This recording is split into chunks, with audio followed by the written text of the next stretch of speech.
ஒரு காலத்துல ரத்னகிரி அப்படிங்கிற ராஜ்யத்துல சுந்தரபுரம் அப்படிங்கிற ஒரு ஊர் இருந்துச்சு.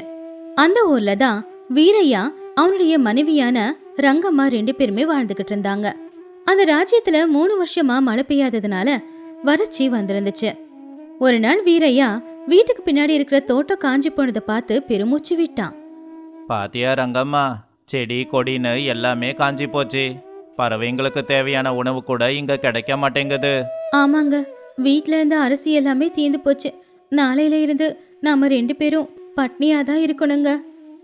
அட, என்ன இது? ரங்கம்மா, இங்க வா. என்னங்க ஆச்சு? நம்ம வீட்டு தோட்டத்துல இருக்கிற அந்த எலுமிச்சம்பழ மரத்தை பாரு. ரங்கம்மாவும் ஆச்சரியமா பார்த்தா. தோட்டம் முழுக்க காஞ்சு போயிருந்தாலும் நடுவுல இருக்கிற ஒரே ஒரு எலுமிச்சை மரம் மட்டும் நல்லபடியா தான் இருந்துச்சு. அட, உண்மைதாங்க. ஆனா இது எப்படி சாத்தியம்? நாம இந்த மரத்துக்கு தண்ணி கூட ஊத்தலையே. அது மட்டும் இல்ல, இந்த மரத்துல 3 எலுமிச்சை பழமும் இருக்கே. என்னது? அந்த மரத்துல 3 எலுமிச்சை பழம் விட்டுருந்துச்சு. அது பாக்குறதுக்கு அப்படியே தங்கமுலாம் பூசின மாதிரி இருந்துச்சு. இது சாதாரண எலுமிச்சை பழம் இல்ல ரங்கம்மா, இது கடவுளோட கருணை. இந்த வறட்சியிலிருந்து நம்மள காப்பாத்த கடவுளே கொடுத்தது. ஆமாங்க, உடனே இதை வித்து சந்தையில இருந்து கொஞ்சம் வீட்டுக்கு அரிசி வாங்கிட்டு வாங்க. இந்த நேரத்துல இந்த பழங்களை விற்க கூடாது. நம்ம மகாராஜா இருக்காரு, அவரு ரொம்ப நியாயமானவரு. நம்ம ஊரோட வறட்சி எல்லாம் போகணும்னு ஆசைப்படுறவர் இல்லையா? வேற என்னங்க பண்றது? இந்த எலுமிச்சம்பழத்தை ராஜா கிட்ட கொண்டு போய் கொடுப்போம். அவருடைய நல்ல குணத்துக்கு நம்ம ஊரோட வறட்சி எல்லாம் போச்சுன்னா நாம மட்டும் இல்ல, எல்லாருமே சந்தோஷமா இருப்பாங்க. உங்க விருப்பங்க. ஆனா ராஜாவை பார்க்கணும்னா தலைநகரத்துக்கு போகணும்ல. ஆனா அங்க போறதுக்கு கூட நம்ம கிட்ட பணம் இல்லையே. நான் நடந்தே போறேன் ரங்கம்மா. 2 நாள் ஆனாலும் பரவாயில்ல, இந்த எலுமிச்சம்பழத்தை ராஜா கிட்ட கொடுத்துட்டு வரேன். அந்த 3 எலுமிச்சை பழத்தை பறிச்சு ஒரு பழைய துணியில வச்சு அதை மூட்டைய கட்டிக்கிட்டு வீரையா அங்கிருந்து அரண்மனைக்கு கிளம்புனா. அதே ஊர்ல ரங்கையா அப்படிங்கிற ஒரு பெரிய வியாபாரியும் இருந்தான். ராஜ்யத்துல வறட்சி வந்துச்சு, ஆனா அவனுடைய வீட்டுல அரிசி பருப்புக்கு எந்த ஒரு குறையும் இல்லாத அளவுக்கு அவன் ஜாக்கிரதையா தான் இருந்தான். இப்ப இவனும் ராஜாவை பாக்குறதுக்காக தலைநகரத்துக்கு கிளம்புனான். ஏங்க, ராஜாவுக்கு என்ன காணிக்க கொண்டு போகிறதா இருக்கீங்க? காணிக்கையா? நம்ம கிட்ட இல்லாதது என்ன? அந்த ராஜாவுக்கே கடன் கொடுக்கற அளவுக்கு நம்ம கிட்ட பணம் இருக்கு. ஏங்க, வெறுக்கையை வீசிக்கிட்டு போனா எப்படி? இந்தாங்க, இந்த தங்க சங்கிலியே கொண்டு போங்க. சரி சரி, இந்த தங்க சங்கிலிய கொடுத்து ராஜா கிட்ட பட்டணத்துல வியாபாரம் பண்ண அனுமதி வாங்குறேன். நம்மள தாண்டி யாரும் வளரவே கூடாது. வீரையா நடந்து போய்கிட்டு இருக்கும்போது வழியில ரங்கையா மாட்டு வண்டியில வந்துகிட்டு இருக்கிறத பார்த்தான். டேய், யாருடா அது? ஓஹோ, வீரையாவா? ஐயா வணக்கங்க. இவ்வளவு வெயில்லையும் எங்கடா நடந்து போற? முகத்தை பார்த்தா வாடி போன மாதிரி இருக்கு. ராஜாவை பார்க்க போறாங்க ஐயா. இன்னைக்கு நான் ராஜாவை சந்திச்சே ஆகணும். நீயா ராஜாவை பார்க்கவா? ஏண்டா பிச்சை கேட்க போறியா? இல்லங்க ஐயா, ராஜாவுக்கு காணிக்க கொடுக்கலான்னு. என்னது காணிக்கையா? உன்கிட்ட என்னடா இருக்கு கொடுக்க? கிழிஞ்சு போன துண்டை தர போறியா? இல்லங்க ஐயா. சரி, என்ன இருக்கு காட்டு. வீரையா பயந்துகிட்டே அந்த எலுமிச்சை பழத்தை காட்டுனான். அதுல இருக்கிற அந்த எலுமிச்சை பழத்தை பார்த்து ரங்கையோட கண்ணு பெருசாச்சு. ஆஹா, இது சாதாரண எலுமிச்சை மாதிரி தெரியலையே, தங்கத்துல இருக்கே. இந்த தங்க பழத்தை ராஜா கிட்ட கொடுத்தா ரொம்ப சந்தோஷப்படுவாரு. என்கிட்ட இருக்கிற தங்க சங்கிலிய விட இதுக்கு மதிப்பு அதிகம். அட பைத்தியக்காரா, என்னாச்சுங்க ஐயா? ஏண்டா வீரையா, நீ சாகலான்னு முடிவு பண்ணிட்டியா என்ன? ஐயா, என்னாச்சுங்க ஐயா? உனக்கு தெரியாதா, நம்ம ராஜாவுக்கு எலுமிச்சம்பழனாவே பிடிக்காது. ஐயோ, ஆமா, சின்ன வயசுல எலுமிச்சம்பழத்தை சாப்பிட்டு தொண்டை கட்டிக்கிட்டு அவரு உயிருக்கே ஆபத்தாயிடுச்சான். அன்னிலிருந்து யாரு எலுமிச்சம்பழத்தை கொண்டு போனாலும் அவங்களுக்கு உடனே தண்டனைய கொடுப்பாராமா. ஐயோ கடவுளே, எனக்கு இந்த விஷயம் தெரியாதுங்களே ஐயா. நான் உடனே இதை எடுத்துக்கிட்டு போறேன். இரு, நீ ஏன் ஊரை சேர்ந்தவன், உன்னை காப்பாற்ற வேண்டியது என்னோட கடமை. எப்படிங்க ஐயா? இங்க பாரு, நீ ராஜாவை சந்திக்கிறதுக்காக வந்திருக்க. காணிக்க கொடுக்காம போயிட்டா அதுவும் தப்பு தான். ஆனா கொடுக்க என்கிட்ட எதுவுமே இல்லையே. சரி, நீ ஒன்று பண்ணு. இது என்னங்க ஐயா? இது அழுகி போன மாதுளை பழம். இதை கொண்டு போய் கொடுக்கணுமா? ராஜா என்ன கொன்னுடுவாரு. அட பைத்தியக்காரா, ராஜாவுக்கு அழுகுன பழம்னா ரொம்ப பிடிக்கும். என்னது? ஆமா, நல்லா இருக்கிற பழம் திமிருக்கு அடையாளம், அழகிய பழம் அடக்கத்துக்கு அடையாளம்னு ராஜா சொல்லுவாரு. அவருக்கு அழகுன பழம்னா ரொம்ப பிடிக்கும். நீ இதை கொடுத்தினா அவரு ரொம்ப சந்தோஷப்படுவாரு. உண்மையாவா? ஏன் என் பேச்சில் நம்பிக்கை இல்லையா? சரி, ராஜாவுக்காக கொண்டு வந்த எலுமிச்சை பழத்தை என்கிட்ட கொடு. உன்னோட உயிரை நான் காப்பாற்றணும்ல. போற வழியில கங்கையில் அதை தூக்கி போட்டுடுறேன். அதுக்கு பதிலாக இந்த மாதுளை பழத்தை ராஜாக்கு கொடு. ஐயா, நீங்க என் உயிரை காப்பாத்தி இருக்கீங்க. இந்த உதவியை நான் மறக்க மாட்டேன். சரி சரி, சீக்கிரமா இதை எடுத்துக்கிட்டு கிளம்பு. அரண்மனைக்கு போக நேரமாயிடுச்சு இல்ல? வீரையா அழுகி போன அந்த 3 பழத்தை வாங்கிக்கிட்டு அவன்கிட்ட இருக்கிற எலுமிச்சை பழத்தை ரங்கையா கிட்ட கொடுத்துட்டான். ரங்கையா அந்த 3 எலுமிச்சை பழத்தையும் ஒரு பட்டு துணியில போட்டு அவன்கிட்ட வச்சுக்கிட்டான். ராஜசபையில அரசனான விக்ரமசேனன் கம்பீரமா அவனுடைய சிம்மாசனத்துல வந்து உக்காந்தான். மந்திரியாரே, இந்த வறட்சியை பத்தின விண்ணப்பங்கள் எதனா மக்கள் கிட்ட இருந்து வந்திருக்கா? வந்திருக்குங்க மகாராஜா. மக்கள் ரொம்ப கஷ்டத்துல இருக்காங்க. சரி, இன்னைக்கு என்னை யாரு பார்க்க வந்திருக்காங்க? முதல்ல ரங்கையாவை கூப்பிட்டாங்க. வணக்கம் மகாராஜா, இந்த ஏழையோட வணக்கத்தை நீங்க ஏத்துக்கணும். என்ன ரங்கையா, என்ன விசேஷம்? அரசே, இந்த நாட்டுல வறட்சி அதிகமா இருந்தாலும் என்னோட பக்தியால என் வீட்டு தோட்டத்துல 3 எலுமிச்சம்பழம் காய்ச்சி இருந்துச்சு. அத உங்களுக்கு கொடுக்க கொண்டு வந்திருக்கேன். இந்த வறட்சியில பழங்களா? எங்க காட்டு. ரங்கையா அந்த எலுமிச்சை பழத்தை காட்டுனா. அதுல இருக்கிற எலுமிச்சை பழத்தை பார்த்து ராஜா ரொம்பவும் ஆச்சரியப்பட்டாரு.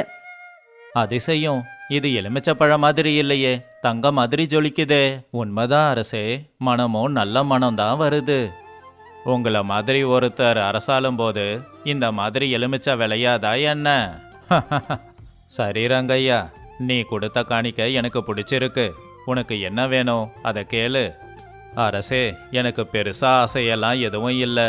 ஆனா எங்க ஊர்ல தண்ணி இல்லாம ஜனங்க கஷ்டப்படுறாங்க. ஆமா ஆமா, உண்மைதான். எங்க ஊருக்கு பக்கத்துல தான் ஒரு ஆறு ஓடிக்கிட்டு இருக்கு. என் வயலை தாண்டி ஒரு கால்வாயை கட்டி எங்க ஊருக்கு தண்ணி கொண்டு வர நீங்க அனுமதி தரணும். அது சம்பந்தப்பட்ட எல்லா பொறுப்புகளையும் என்கிட்ட கொடுக்கணும். அவ்வளவுதான். அப்படின்னா தண்ணியோட பொறுப்பெல்லாம் உன்கிட்ட கொடுக்கணும்னு சொல்ற? ஆமா ஆமா, அப்பதானே தண்ணியெல்லாம் என்னோட வயலுக்கு விட்டுட்டு பாக்கி இருக்கிற தண்ணியை பணத்துக்கு விற்று நான் கோடீஸ்வரன் ஆக முடியும். ஜனங்களுக்காக தான் கேட்குற அரசே. சரி, இதை பற்றி நான் யோசிச்சுட்டு அப்புறம் சொல்கிறேன். வேற யார் இருக்காங்க? காவலர்கள் வீரையாவை உள்ள கூட்டிட்டு வந்தாங்க. வீரையா பயந்துகிட்டே அந்த அழுகிய பழத்தோட ராஜா முன்னாடி வந்து நின்னுக்கிட்டு இருந்தான். உன்னோட பேர் என்ன? அரசே, வீரையா. சரி, என்ன கொண்டு வந்த? வீரையா பயந்துகிட்டே அந்த மாதுளை பழத்தை காட்டுனான். அந்த மாதுளை பழம் அழுகி போய் நாத்தமும் வந்துகிட்டு இருந்துச்சு. அதை பார்த்து அங்க இருந்தவங்க எல்லாருமே முகத்தை திருப்பிக்கிட்டாங்க. டேய், எவ்வளவு தைரியம் இருந்தா அழுகி போன பழத்தை கொண்டு வந்து என்னை அவமானப்படுத்துவ? காவலர்களே, என்னை மன்னிச்சிடுங்க மகாராஜா, மன்னிச்சிடுங்க. இதை ஏன் கொண்டு வந்த? ஐயா, இது எங்க ஊர் பெரிய மனுஷன் ரங்கையா கொடுத்தது. ரங்கையாவா? ஆமா அரசே, நான் உங்களுக்காக என் வீட்டு மரத்துல விளைஞ்ச 3 எலுமிச்சம்பழத்தை தான் காணிக்கையா கொண்டு வந்தேன். என்னது, எலுமிச்சப்பழமா? ஆமா அரசே, நான் கொண்டு வரும்போது வழியில ரங்கையா என்னை சந்திச்சு, உங்களுக்கு சின்ன வயசுல இருந்தே எலுமிச்சம்பழம்னா ஆகாது, கோவப்பட்டு தண்டிச்சிடுவாரு, அதனால இந்த எலுமிச்சம்பழத்தை என்கிட்ட கொடுன்னு வாங்கிக்கிட்டு இந்த மாதுளை பழங்களை என்கிட்ட கொடுத்தாரு. இல்ல இல்ல, பொய் அரசே, பொய். இவன் பைத்தியக்காரன் போல தெரியுது. இல்ல அரசே, நான் பொய் சொல்லல. ராஜாவுக்கு அழுகின பழம்னா பிடிக்கும், அதனால இதை கொண்டு போய் கொடுன்னு என்கிட்ட இருந்த எலுமிச்சம்பழத்தை அவர் தான் வாங்கினாரு. இப்போ சபையே அமைதியா இருந்துச்சு. ராஜாவோட முக கோவத்துல சிவப்பாச்சு. ரங்கையா, அரசே, அவன் என் மேல இருக்கிற ஏதோ ஒரு கோவத்துல. நிறுத்து. வீரையா சொன்னது உண்மையா இல்லையான்னு இப்ப தெரிய வரும்.